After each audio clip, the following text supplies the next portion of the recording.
ግረፍ የተባለች ነፍስ በጣም አስገራሚ በርካቶችን ያነጋገረ በመኪና ጎማ አካባቢ ባለው ብረት ላይ ተደብቆ ተንጠልጥሎ ከደንቢ ዶሎ እስከ አዲስ አበባ የመጣው ብላቴና ከደንቢ ዶሎ እዚህ 700 ኪሎ ሜትር መኪና ስር ከስር ተንጠልጥሎ ጥንካሬውን አስቡት። ከዛ ሰላም ጤና ይስጥልን ውድ ቻናል ተከታታዮች ሚኪ ነኝ። ለዚህ ቁም ነገር አዘል ቻናል አዲስ ከሆናችሁ ሰብስክራይብ በማድረግ ቤተሰብ ይሁኑ። በዚህ ቻናል ዋናነት የምተላለፉት ወቅታዊና ታማኝ እንዲሁም ሚዛናዊ መረጃዎች ስለሆኑ ሰብስክራይብ ስታደርጉ ደወል ምልክቷን ወይም ኖቲፊኬሽን ቤሏን ከፍት ያድርጉ። ያን ሲያደርጉ ወዲያውኑ የሚለቀቁት መረጃዎች ለእናንተ ይደርሳሉ። ይህንን ቪዲዮ ሲጨርሱ ላይክ፣ ሼር እና ኮሜንት በማድረግም ላልሰሙት እንዲዳረስ ያድርጉ። እስከ መጨረሻው እንድታደምጡኝ በትህትና ጠይቃለሁ። ግረፍ የተባለች ነፍስ በጣም አስገራሚ በርካቶችን ያነጋገረ ክስተትም ነው። ባለፈው እንግዲህ ወደለታ የተሰማ እጅግ አነጋጋሪ ነበረ። ሚዲያን የተቆጣጠረ ብላቴናን በማስመልከትም ነው። ብላቴናው ማን ነው? ከምን የተነሳ ነው? እንደምታውቀው ኢትዮጵያ ውስጥ አብዛኛው በኢኮኖሚ ችግር ውስጥ ሆኖ ነው ብዙዎች ልጅ የሚወልዱት። በጣም የሚያሳዝነው ይህ ነው። ኢኮኖሚ ልጆቻችንን ምን በልቶ ምን አርጎ የትኛው ትምህርት ቤት ተምሮ ያድጋሉ የሚል ያማከለ ነገር እንዳልሆነ ደግሞ ይህ የተለመደ ነው። እንደ ኢትዮጵያ ብቻ ሳይሆን ጉዳዩ እንደ አፍሪካም ነው። ባደጉት ሀገራት ወይም ወደ ምዕራባውያን ሀገራት ሲከድ ልጆች በመጠን ነው የሚወልዱት። ለልጆቻቸው ደግሞ ምን እናረጋለን፣ ምን አይነት መንገድ ማየት አለባቸው፣ መሄድ አለባቸው የሚሉት ነገር ታሳቢ ተደርጎ እንጂ ዝም ተብለውም አይወልዱም። ዝም ተብለው ራሱ ቢወለዱም ያው መንግስት የራሱ የሚያሳድግበት የሚያመቻችላቸው እድሎች አሉ። እኛ ሀገር ግን በጣም ከባድ ነው። ልጅ ወልዶ ማሳደግ ማለት አብዛኛው በእድሉ ይደግ እንደማለትም ነው። በጣም ይሄ ደግሞ ከባድ ነው። ሌሎች ደግሞ ይህ እኮ መጽሐፍ ቅዱሳዊ ቃል ነው ብዙ ተባዙ የሚል ስላለ ችግር የለውም ማለትም ነው በማለትም ነው። እንደዛም ሆኖ እንግዲህ ብዙ ፈተናዎች አልፎም ያ በድህነት ያደገ ልጅ ነገ ደግሞ ወጥቶ ትልቅ ስኬት ላይ ሲደርስም ደግሞ ይስተዋላል። በጣም የሚገርም ነው። የሰውን ዕጣ ፈንታ የሚወስነው እግዚአብሔር ነው። ዛሬ አለኝ ብሎ የወለደው ደግሞ ነገ ድሃ ሊሆን ይችላል። በተለያዩ ክሳራዎችም የተለያዩ ችግሮች ላይ ልጋለጥ እንደሚችልም ነው ሀሳባቸውን እያጋሩ ያሉት። ታዲያስ ከዛ በድህነት የተወለዱት ህጻናት ብዙዎች ከአቅም በላይ ስራ ሲሰሩ አዋቂ የማይሰራውን ስራ ለተለያዩ ከፍተኛ ችግር ሲጋለጡ አልፎም ደግሞ ጎዳና ተዳዳሪነት ላይ ሲሆኑ በጣም ያሳዝናል። አልፎም ከባባድ ስራዎች ሲሰሩ ከአቅማቸው በላይ የሆነውን ነገር ሸክም ሲሸከሙ ሲወጡ ጉዳያቸውን በጣም በሚያሳዝን ሁኔታ በተለይ ግዴታቸው ተብሎ ስራ ላይ ጫና የሚፈጥሩበት፣ አንዳንዱ ደግሞ ወስዶ አሳድጋለሁ ብሎ በጣም ከባድ ተጽዕኖ የሚያሳድርበት ሁኔታም ነው።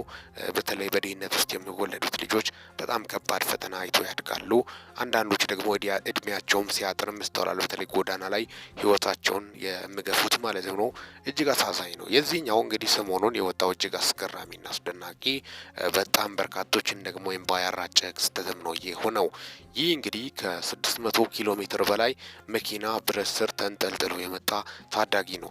ይህ እንደ ዓለምም ራሱ ታይቶ ተደምጦ የማይታወቅ ሁኔታ ነው። በርካቶቹም ሀሳባቸውን እየገለጹ ያሉት ይህ ታዳጊ እንግዲህ በጣም በዚህ እድሜው ለማመን በሚከብድ ሁኔታ በህይወት ሆኖ ተርፎ እስከ መዲናችን አዲስ አበባ ድረስ መምጣቱ በርካታ ኢትዮጵያኖችን ያስደነቀና ያስገረመ ክስተት እንደሆነም ጭምርም ነው። ይህ ብላቴና ማለትም ነው እጅግ አስገራሚ ነው። በተአምር የተረፈው ህፃን ገመቹ ነው የሚባለው እንግዲህ ልብ የሚነካ ታሪክ ነው። ከደንቢ ዶሎ እስከ ሆለታ ከ600 ኪሎ ሜትር በላይ በመኪና ስር በሚገኝ ብረት ላይ ተንጠልጥሎ በሞትና በህይወት መካከል ሆኖ በተአምር የተረፈው ህፃን ገመቹ ነው። ታሪክ መላውን የኢትዮጵያ ህዝብ እያስለቀሰና እያስደመመ ይገኛል። ይህ ህፃን አደገኛ በሆነ ሁኔታ በመኪና ስር ተደብቆ ይህን ረጅም ርቀት የተጓዘው የራሱ የሆነ የልጅነት ፍላጎት ኖሮት አይደለም። ለምን ይህን አደረግ ተብሎ ሲጠየቅ የሰጠው ምላሽ ግን እጅግ አሳዛኝና የሁሉም ሰው ልብ የሚሰብር ነበር። እናቴን ለመርዳት ነው በማለት ከእድሜው በላይ የሆነ ኑሮ ሸክም በትከሻው ላይ እንዳለ ለዓለም መስክሯል። የገመቹ ታሪክ በማህበራዊ ሚዲያ ከተሰራጨ በኋላ በርካታ ግለሰቦችና በጎ አድራጊዎች እጃቸውን ዘርግተዋል። የህፃኑን የትምህርት ወጪ ሙሉ በሙሉ ለመሸፈን ቃል የገቡ አሉ። በዘላቅነት ቤተሰቡን ለመደገፍ የተሻለ ህይወት እንዲመራ ለማድረግ ቃል የገቡ ወገኖች ቁጥር እየጨመረ ነው። የገመቹ ታሪክ የድህነትን አስከፊነት ብቻ ሳይሆን አንድ ህፃን ለእናቱ ያለውን ጥልቅ ፍቅርና መስዋዕትነት ያሳየበት ነው። ዛሬ ገመቹ ከሞት አፋፍ ተመልሶ የአዲሱ ተስፋ ምልክት ሆኗል። ፈጣሪ ለዚህ ህፃን ትልቅ ዓላማ ስላለው ከመኪና ስር ጠብቆ አሁን ተራው የኛ ነው ገመቹን እና መሰል ህፃናት በትከሻቸው ላይ ካለው የኑሮ ሸክም አርፎ ወደ ትምህርት ገበታቸው እንድመለሱ ማድረግ የሁላችንም ድርሻ ነው። አካውንቱ እንግዲህ ይከፈታል። በእናቱ አካውንት ገቢ እንደምትሰባሰብም ነው ገቢ መግቢያ ላይ እንዳያችሁት ማለትም ነው። ብሩክ ኒውስ አግኝቶታል። ብሩክ ኒውስ እንዳገኘውና አካውንቱን በተለይ እናትየውን አካውንት ማለት ነው። ይህ ልጅም ዘላቂ መቋቋሚያ ያስፈልገዋል። የተሻለ ቦታ የተሻለ ትምህርት እድል እንድመቻችለትም ነው በርካቶቹም በአሁኑ ሰዓት በርካታ ደጋግ ኢትዮጵያኖች ስለሱም እያሰቡ ያሉት ማለትም ነው። እጅግ አሳዛኝ ነው። ህይወት ፈታኝ እንደሆነች በዚህ ልጅ ህይወት ላይ እጅግ የበርካቶችን ልብ የሰበረ ክስተትን በማስመልከትም ነው። በርካቶችን ያሳዘነ ያስደነገጠም ክስተትም ሆኗል። እንደው በዚህ እድሜ እንዴት በዚህ ደረጃ በማለትም በርካቶችን ያነጋገረ የፈጣሪ ተአምር ደግሞ የታየበትም ነው። እንግዲህ በጣም በሚገርም ሁኔታ የወጣበት መንገድ ከመኪና ስር ሲወጣ በርካቶችን ያስደነገጠበትም ለማመን በሚከብድ ሁኔታ ይህ ልጅ መትረፉ በህይወት መቆየቱ ራሱ ተአምር ነው። ይህ ሁላ መንገድ እንዴት ምታት ካልሆነ በማለትም ነው በርካቶቹ ሀሳባቸውን የገለጹ። ያዩት ግን የፈጣሪ ተአምርና ቸርነት ነው። ይህ ልጅ በህይወት ሊቆይ የቻለው ታላቅ የህይወት ታሪክ ነው። በጣም በርካቶችንም ባያሳዝን ነው የሚገርመው። እጅግ እንባ ያራጨና ያስደነገጠ ክስተትም ነው።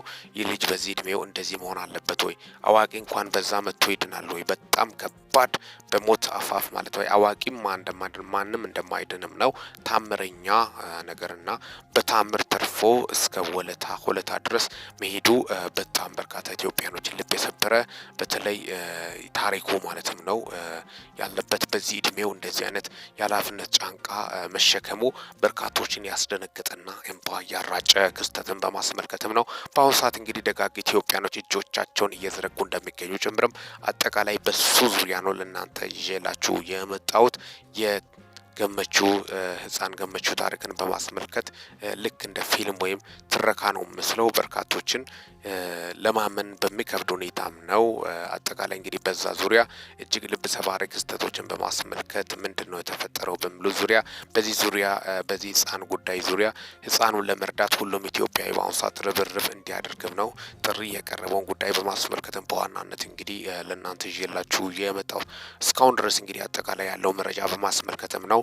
አካውንት ከፍቶ የማሰባሰብ ሂደቱ ሊጀመር እንደሆነም ነው የተሰማው። አጠቃላይ በዛ ዙሪያ ነው ለእናንተ ይዤላችሁ የመጣሁት። ሚኪ ነኝ። ለዚህ ቁም ነገር አዘል ቻናል አዲስ ከሆናችሁ ሰብስክራይብ በማድረግ ቤተሰብ ይሁኑ። በዚህ ቻናል በዋናነት የምተላለፉት ወቅታዊና ታማኝ እንዲሁም ሚዛናዊ መረጃዎች ስለሆኑ አጠቃላይ በዚህ ቻናል የምተላለፉትን ቻናል መረጃዎችን ሰብስክራይብ ስታደርጉ ደወል ምልክቷን ኖቲፊኬሽን ቤሏን ክፍት ያደርጉ። ያን ሲያደርጉ ወዲያውኑ የሚለቀቁት መረጃዎች ለእናንተ ይደርሳሉ። ለሰዓታት አጠቃላይ ያሉኝ መረጃዎች ይመስላሉ። በወቅታዊ ነጫጭር እንዲሁም ሚዛናዊ መረጃዎች እስከምንገናኝ ድረስ በያላችሁበት ዓለም ክፍል ሰላም ያቆያችሁ። በገመቹ ዙሪያ አዳዲስ አፕዴት የሆኑት መረጃዎች ካሉ ለእናንተ ይዘንላችሁ የምንቀርብ ይሆናል። ይህንን ቻናል በፍጹም ሰብስክራይብ ማድረግ እንዳይረሳ። ሰላም ቆዩልኝ።